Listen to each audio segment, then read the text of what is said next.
विश्व आयुर्वेद परिषद बिहार इकाई के तत्वाधान में आयोजित राष्ट्रीय संभाषण 2022 कार्यक्रम में उपस्थित विश्व आयुर्वेद परिषद के राष्ट्रीय अध्यक्ष वैद्य गोविंद सहाय शुक्ल जी, भारतीय चिकित्सा परिषद के राष्ट्रीय सचिव वैद्य रघुराम भट्ट जी, विश्व आयुर्वेद परिषद के संरक्षक श्री मंगल मिश्र जी, वैद्य प्रजापति त्रिपाठी जी, विश्व आयुर्वेद परिषद के प्रांतीय अध्यक्ष वैद्य अशोक दुबे जी, परिषद के राष्ट्रीय महासचिव वैद्य शिवादित्य ठाकुर जी, परिषद के प्रांतीय सचिव आलोक कुमार त्रिपाठी जी, संचालनकर्ता सुधांशु शेखर त्रिपाठी जी, स्थानीय वार्ड पार्षद सतीश जी, उपस्थित भारत के अन्य राज्यों से प्रतिनिधिगण, छात्र छात्राएं, पुलिस प्रतिनिधि सहित सभी महानुभाव,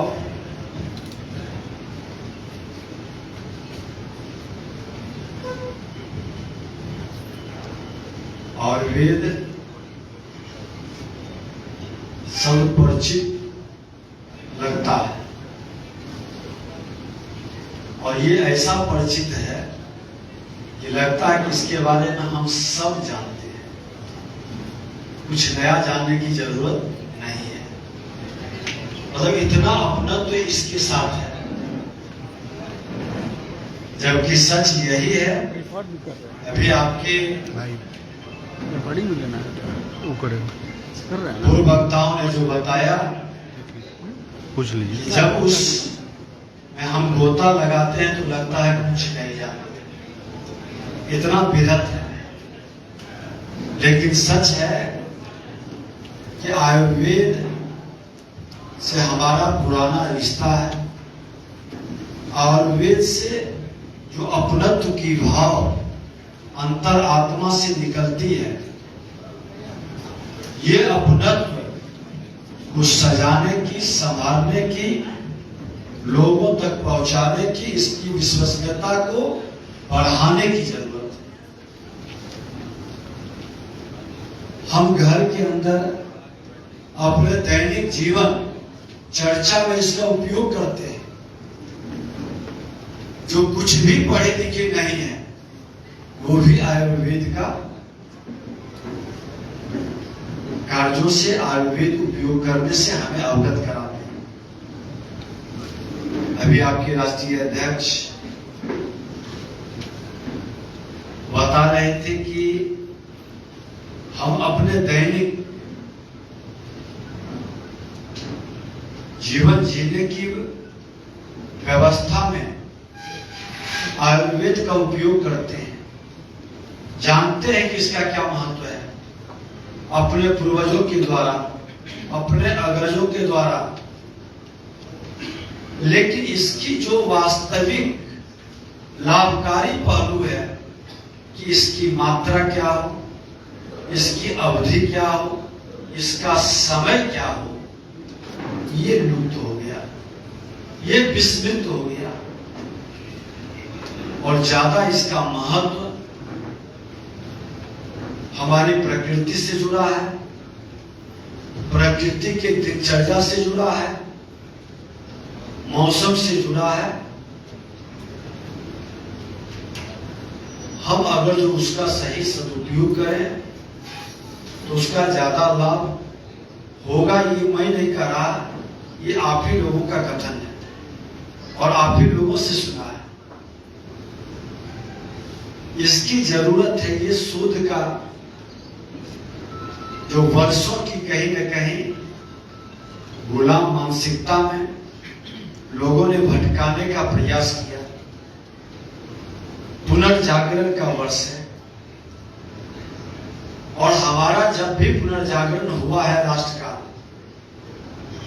बहुत लोगों का नया संस्कृति और विरासत है, लेकिन हमारी विरासत तो इतनी पुरानी है कि इसी सत्य सनातन से सबका जन्म हुआ है। कोई स्वीकार कर रहा है, कोई नहीं स्वीकार कर रहा है, लेकिन आज जिस वैज्ञानिक तौर तरीके पर लोग विश्वास कर रहे हैं, आज डीएनए टेस्ट के माध्यम से वो भी मन स्थिति स्वीकारने की बना रहे हैं। हम बिहार की धरती का भी ठीक उन्होंने कहा कि गौरवशाली इतिहास की गाथा अपने देश को ही गौरवान्वित नहीं किया, विश्व को गौरवान्वित किया है। हमारी सांस्कृतिक विरासत कितना मजबूत था। कल हम नालंदा में गए हुए थे, नव नालंदा महाविहार, ये यूनिवर्सिटी में वहां के कुलपति बुलाए थे और उनके साथ बैठने के बाद हिंदुस्तान के जो सबसे प्राचीन वहां उनकी चिन्ह थी उसको देखने गई थी। नालंदा विश्वविद्यालय की प्रामाणिकता को हम चीन की विद्वत जन के लिखे पांडुलिपि से स्वीकार कर रहे हैं, क्योंकि हमारी पांडुलिपि को नष्ट किया गया, जलाया गया, मिटाया गया। कायरों के द्वारा इतने वो डरे हुए थे कि उनको लगता था कि ये अगर जो जीवंत कभी भी हो जाएंगे और इनकी संस्कृति हमको निगल जाएगी। लेकिन समय बदलता है और वो समय का परिवर्तन का आभास हम 21वीं सदी का भारत विश्व गुरु बनेगा, ये कोई राजनेता के द्वारा नहीं कहा गया। ये स्वामी विवेकानंद जी महान संत, उनकी वाणी है। और 19वीं सदी में कहे 21वीं सदी भारत का होगा, भारत विश्व गुरु बनेगा। आज हम 21वीं सदी में हैं और हमारे जो बच्चे बैठे हैं इसमें ज्यादातर 21वीं सदी के पूरे 21 वर्ष को देखिए। ऊपर बैठे हुए लोग 50 वर्ष की अवधि पार कर चुके, लेकिन 21वीं सदी के अगले 50 वर्ष की अवधि कम से कम और आपको देखना है। तो ये पूरे सदी के आप सबसे बड़ी बात बनने वाले हैं और 21वीं सदी कोई संजोग नहीं है। स्वामी विवेकानंद जी का कथन, एक संत की वाणी असत्य नहीं होता। 21वीं सदी भारत का होगा। भारत 19वीं सदी में उन्होंने कहा 20वीं सदी का क्यों नाम नहीं लिया, 22वीं सदी का क्यों नाम नहीं लिया, 21वीं सदी की ही क्यों उन्होंने कल्पना की। आप देखिए कि 21वीं सदी में कितना बड़ा बड़ा परिवर्तन हो रहा है। आज 21वीं सदी में 2/3 आबादी नौजवानों का है। आज 21वीं सदी में आधी से अधिक आबादी अंधेरे में खड़ा था। आज देश का कोई भी गांव अंधेरा में नहीं है। ये 21वीं सदी का दिन। 21वीं सदी में हमारा जो योगा आयुर्वेद की विश्वसनीयता को विश्व स्वीकार कर लिया, स्वीकार किया। और जब भी युग परिवर्तन होता है तो एक झंझावत से गुजरना पड़ता है। इतिहास गवाह रहा है कि जब भी युग परिवर्तन करवट लिया है तो झंझावत से हमें गुजरना पड़ा है। और ये लेकिन भारत विश्व की वसुधैव कुटुंबकम की संस्कृति को अपनाते हुए उसकी सेवा के लिए खड़ा रहा। पूरे विश्व को भारत के योगा आयुर्वेद को स्वीकार करना पड़ा और ये योगा आयुर्वेद आपको विश्व गुरु के पद पर बढ़ने का एक अवसर दिया है। ये अवसर प्रदान आपको किया। आज देश की आजादी का 75 वर्ष हम पार कर चुके हैं और ये 75 वर्ष के अंदर हमने कितना कदम चला, क्या पाया, क्या खोया, इसका विश्लेषण बुद्धिजीवी समाज को करना होगा। हम 75 वर्ष के अंदर जो सफर तय किए, उस 75 वर्ष में हमारी इतनी भूख, इतनी तड़प थी, वो भूख और तड़प सिर्फ अधिकार की थी। लग रहा था कि हमारा संविधान के अंदर हमको जो अधिकार मिला है वो सब अधिकार हम प्राप्त कर लें, चाहिए भी, उनका मौलिक अधिकार भी है। लेकिन अधिकार के साथ साथ एक बड़ी गलती हो गई। अधिकार प्राप्त करने के चक्कर में हमने कर्तव्य को भूल गया। अधिकार के साथ साथ कर्तव्य का दोनों की समानांतर विकास की पहिया है। लेकिन अधिकार की दौड़ इतनी आगे निकल गई और कर्तव्य इतना पीछे छूट गया, जो ये खाई बनी है, इस खाई को बांटने में हमें लंबा समय लग जाएगा। लेकिन वक्त आपके पास कम है। 75 वर्ष हमने अधिकार की लड़ाई में अपने को बहुत पीछे छोड़ दिए। समाज के अंदर इतनी विषमता बढ़ गई, हम अपनी रोटी की भूख में, भौतिक सुख में, तन के सुख में और मन के सुख के लिए इतनी व्यग्रता के साथ दौड़ लगाए कि अपने आत्मीय जनों को भूल गए। और हमारे आत्मीय जन आपके भौतिक संसाधनों से प्रसन्न नहीं होंगे। हमारे विरासत को गर्व महसूस तब होगा जब आपके अच्छे कार्य, अच्छे व्यवहार, आपकी शालीनता, सज्जनता मां भारती की सभी संतानों को सुखी करे। इस धरती पर जो भी जन्म लिया है, किसी जाति, धर्म, क्षेत्र, भाषा का है, सभी मां भारती का संतान है। और सबका उत्थान और कल्याण हमारा प्रथम ध्येय।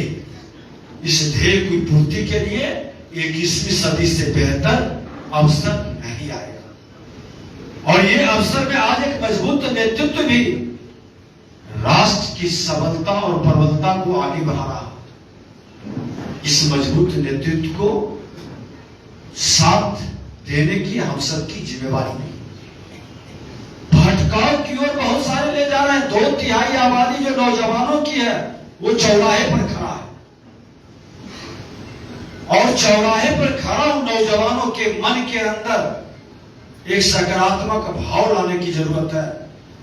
उसके सकारात्मक ऊर्जा का उपयोग राष्ट्र के अपनी सांस्कृतिक विरासत को फिर से विश्व को अवगत कराने में लगाना है। कुछ भटकाव की ओर ले जाना चाह रहा है, कुछ नकारात्मक वातावरण में, और उस चौराहे पर 3 पथ नकारात्मक भाव में जा रहा है। मात्र एक पथ है जो सकारात्मक प्रकाश पुंज की ओर ले जाना चाहता है। ये बात अवगत करानी होगी। उसमें हमको गवाह बनने की जरूरत नहीं, भागीदार बनने की जरूरत है। आज बताएं कि जब भी कोई ऐसा कार्य शुरू होता है जो राष्ट्र के हित में होता है, उसके पहले नकारात्मक वातावरण किस तरह से समाज को भ्रमित करने का प्रयास करता है, ऐसा माहौल बवंडर खड़ा करता है कि लगता है बहुत बड़ा अनर्थ होने वाला है। तो हमेशा जब बुराई की जंघाबाद से अच्छाई की ओर प्रवेश करता है तो पूरी ताकत से वह नकारात्मक भाव आपको जकड़ लेता है। आपके मन के अंदर जो विकार होते हैं वो विकार इतने प्रबल होते हैं कि आपको अच्छाई की ओर कदम बढ़ाने में कई विघ्न बाधा को उपस्थित कर देते हैं। लेकिन समय है कि तमाम विघ्न बाधाओं को पार करते हुए, तमाम विकारों से मुक्त होते हुए, तमाम जहर की खेती करने वाले से मुक्त होकर हमको फिर एक नया वातावरण की ओर प्रवेश करना। आज विधानसभा के अंदर वही सदन है, वही सरकार है और वही व्यवस्था है। अभी ठीक कहे ठाकुर जी, कुछ बदला नहीं है। बदला तो एक व्यक्ति है, अध्यक्ष का पद बदला, और 17वीं विधानसभा में 50 वर्ष का हमने रिपोर्ट निकलवाया जिसमें सभी विभागों का नीति निर्धारण विधान बनता है, 15 से 25% प्रश्नों का जवाब आता था। आज वही सदन के अंदर 100% प्रश्नों का जवाब आता है। ये परिवर्तन है किसी से, और 100% सदन चल रहा है। 2-3 घटना को छोड़ दें, हमने पहले ही कहा जब परिवर्तन होता है तो झंझावत का स्वरूप दिखाई पड़ता है।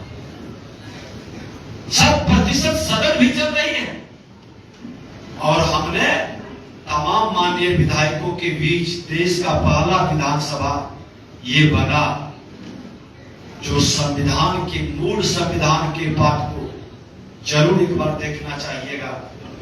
मूल संविधान आपका जो बाजार में नहीं बिकता है, वह लोकसभा में है, या सभी विधानसभा जो पुराने विधानसभा वहां है। लेकिन लोकसभा से स्पेशल हमने मंगा के लोकसभा अध्यक्ष जी के द्वारा बुलाकर लोगों का मार्गदर्शन भी कराया, और वो मूल संविधान सभी माननीय विधायकों को दिया है, जो इतना बड़ा है, जिसमें 22 भाग है, और 22 भाग में 3 भाग पहाड़ हिमालय का है, समुद्र का है और मरुस्थल का है, और 19 भाग जो उसमें है, उस 19 भाग में 10 भाग अकेले बिहार का है, 10 भाग का क्षेत्र बिहार। आपकी संस्कृति और विरासत कितनी मजबूत थी। बिहार कंठहार कहलाता है इस राष्ट्र का। कंठहार जो सबसे सुशोभित करता है, आकर्षित करता है इस राष्ट्र को, मां भारती को। और उस चित्र में जो 10 भाग है, भगवान राम, मां जानकी, लक्ष्मण जी का भी चित्र उसमें है, संविधान में है। जो मौलिक अधिकार भाग 2 फंडामेंटल राइट, वहां भगवान राम का, मां जानकी का, लक्ष्मण जी का चित्र है। संविधान ने जिसे स्वीकारा, अज्ञानता ने उसे नकारा। बड़े पढ़े लिखे लोग भगवान राम पर प्रश्न उठा देते हैं, काल्पनिक। हमने उनको भुला करके समझाया कि जिस संविधान का शपथ लेकर आप जिम्मेवारी के पद पर बैठते हैं, वो संविधान का पाठ है। भाग 3 फंडामेंटल ड्यूटी जिसमें जुटा है, उसमें भगवान कृष्ण और अर्जुन का चित्र है। आप प्रेम से देखेंगे निकाल करके, जो हमारे कर्तव्य बोध को आभास कराता है। अधिकार के साथ साथ कर्तव्य का भी आभास है।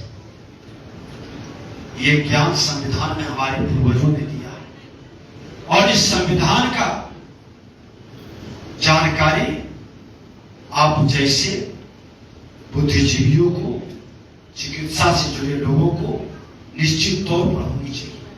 और इसी तरह से हमारे चाणक्य का, चंद्रगुप्त का कई चित्र हैं, विक्रमशिला का, नालंदा का।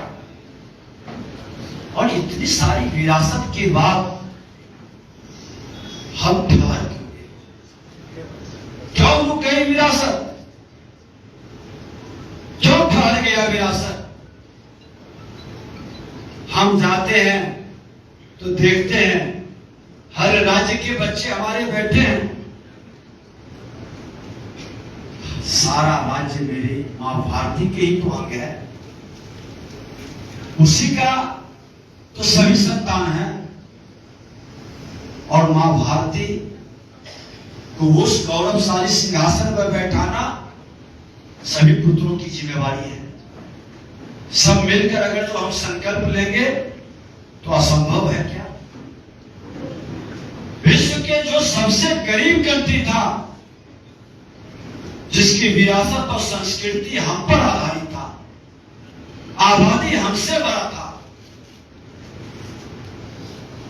वह राष्ट्र, आपके पड़ोसी राष्ट्र चाइना, क्या किया? अपने नीति को रीति के साथ जोड़कर नकल की दुनिया से निकलकर आगे बढ़ा और उसने हर गांव के अंदर पावर पहुंचाया, आवागमन की सुविधा दी, बच्चों के मन के अंदर उसके हुनर को, उसके कौशल को जगाया और उसको लेकर के एक कमरे का छोटा सा 10 बाय 10 के भी कमरे में बिजली और पावर पहुंचा है। लघु कुटीर उद्योग लगा दिया और कहा कि डिजिटल इंडिया का, डिजिटल वातावरण का आप सर्च करो, क्या जरूरत है, होली में इनको क्या जरूरत पड़ता है, दिवाली में क्या जरूरत पड़ता है, ईद में क्या जरूरत पड़ता है, फलाने फंक्शन में क्या जरूरत पड़ता है, उसके हिसाब से आपका खिलौना भी बना के भेज रहा है, आपका पिचकारी भी बना के भेज रहा है, आपका मूर्ति बना के भेज रहा है और आपके गांव तक पहुंचा दिया। आपके पूरे अर्थतंत्र पर वो पकड़ बनाने का जो प्रयास शुरू किया और आपकी इन दौलत से आपको दबाने का, आपको रुलाने का जो प्रयास किया, आज 21वीं सदी में भारत के हर गांव के घर में बिजली पहुंची है, आवागमन की सुविधा बनी है। आपके कौशल और हुनर और उसके कौशल हुनर में एक बेसिक अंतर है कि हम और आप भी जानते हैं, अरे चाइनीज आइटम है, यूज करो और फेंक दो, लेकिन आपके पसीने से बने हुए सामान को लोग कहता है, विश्व कहता है कि भारत की मिट्टी से जुड़ा है, भारत के पसीने से बना है, इस पर विश्वास करो, यूज करो और यूज कर दे। ये विश्वास विश्व को लोगों का।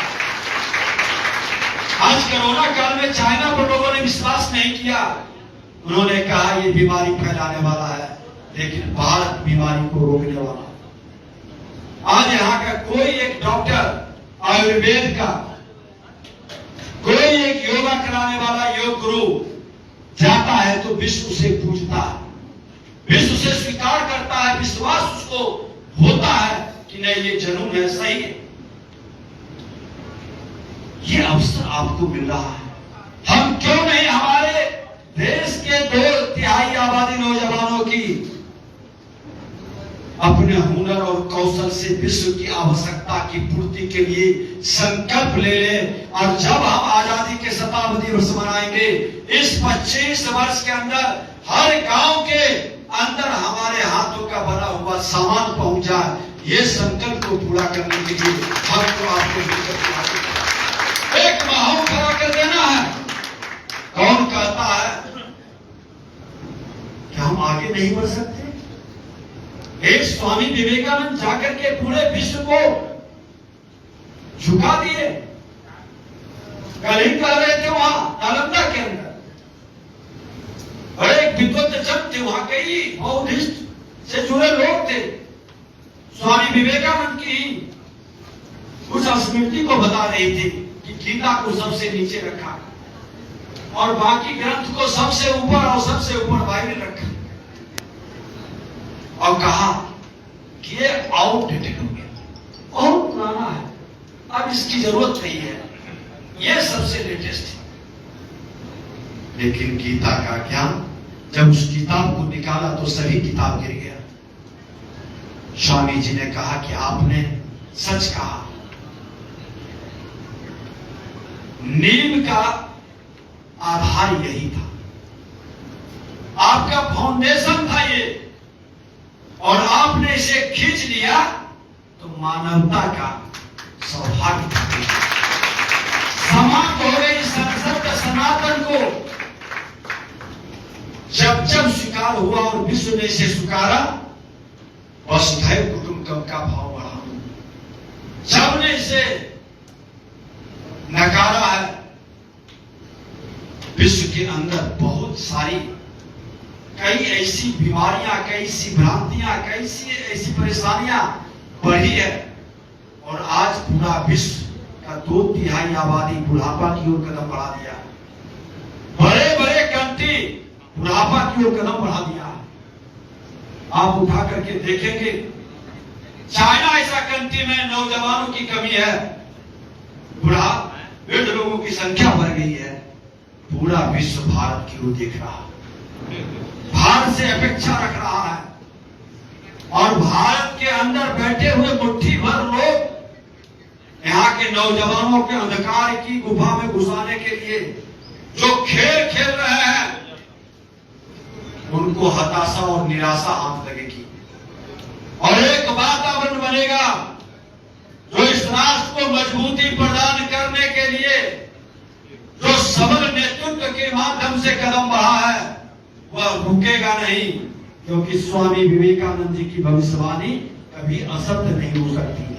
कदम बढ़ चुका है, यह कदम इसको उस सिंहासन पर बैठाएगा जहां मानवता की नहीं, समस्त सृष्टि के सभी जीवों की चिंता करता है, और उसकी चिंतन में आयुर्वेद की अहम भूमिका होती है।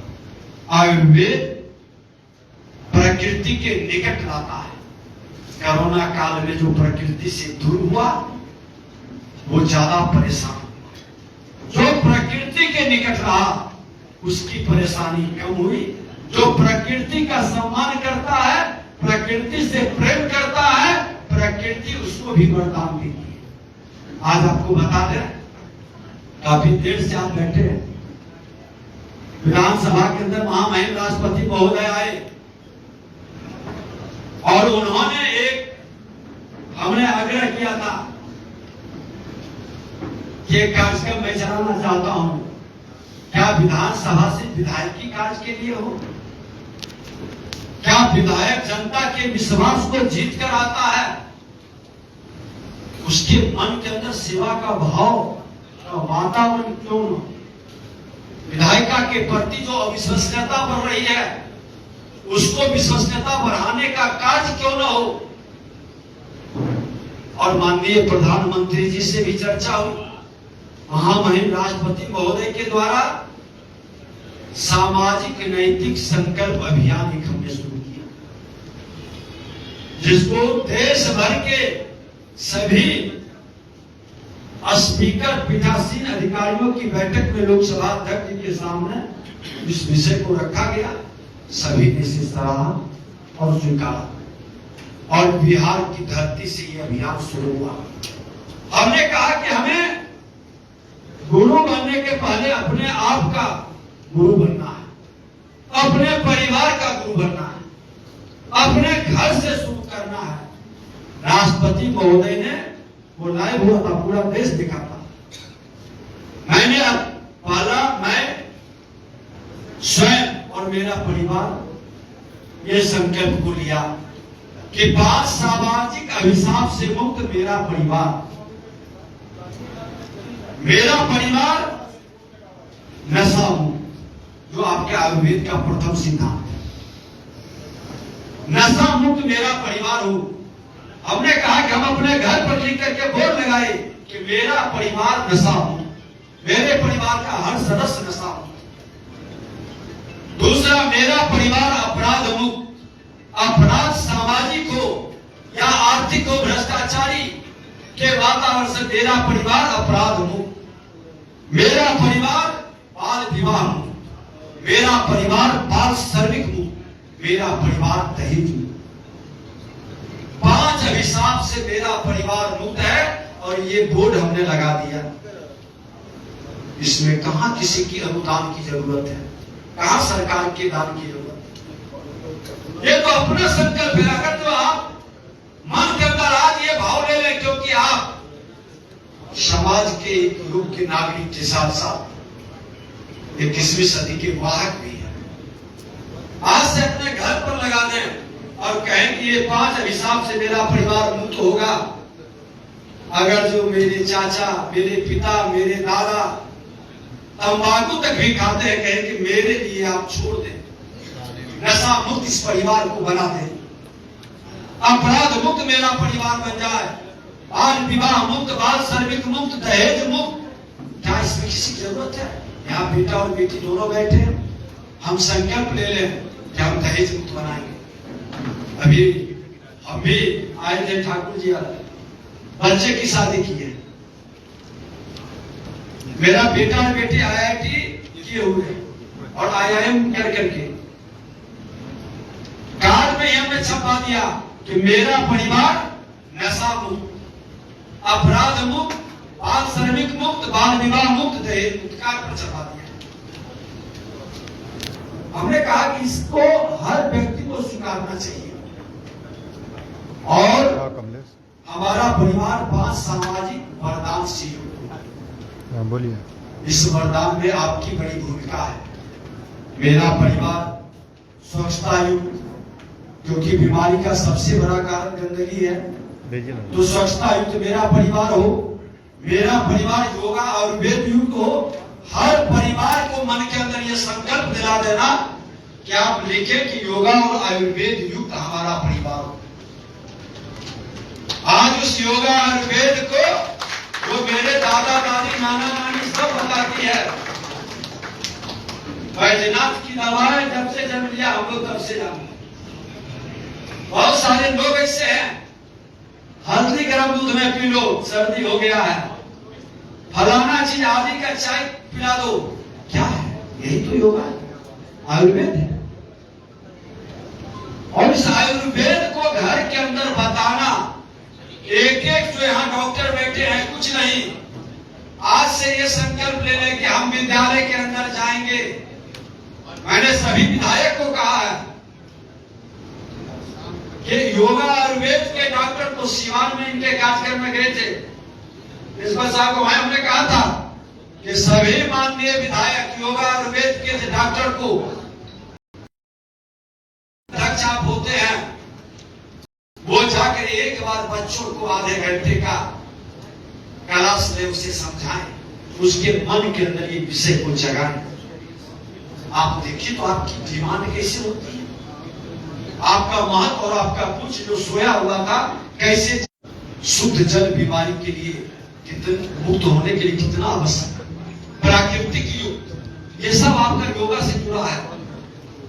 और विरासत युक्त हमने बताया कि आज यहाँ बैठे हैं अध्यक्ष, डॉक्टर, पदाधिकारी, शिक्षक, इंजीनियर, प्रोफेसर, तो गांव के अंदर जाते हैं तो कहता है मास्टर साहब के घर जाइएगा, डॉक्टर साहब के घर जाइएगा। जिस घर में कोई विरासत नहीं है, जिसकी कोई पहचान नहीं बन सका, या बहुत पहले था, हमारे बाबा ने दादा थे, आज हम उस घर का विरासत क्यों नहीं बने?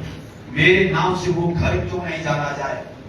मेरी पहचान से मेरे पूर्वजों को भी लोग याद करें। आज ये मन के अंदर हर नौजवानों को संकल्प लेना है कि मेरा कार्य ऐसा होगा कि मेरा गांव ही नहीं, मेरा राज्य ही नहीं, यह देश मेरे नाम से जाना जाए। इस विरासत का हुए विरासत को आगे बढ़ाने का मन के अंदर संकल्प ले लें, ये आपसे आग्रह है, क्योंकि 21वीं सदी के आप योद्धा हैं। और अंत में कहना चाहूंगा, हमारा परिवार 5 सामाजिक सम्मान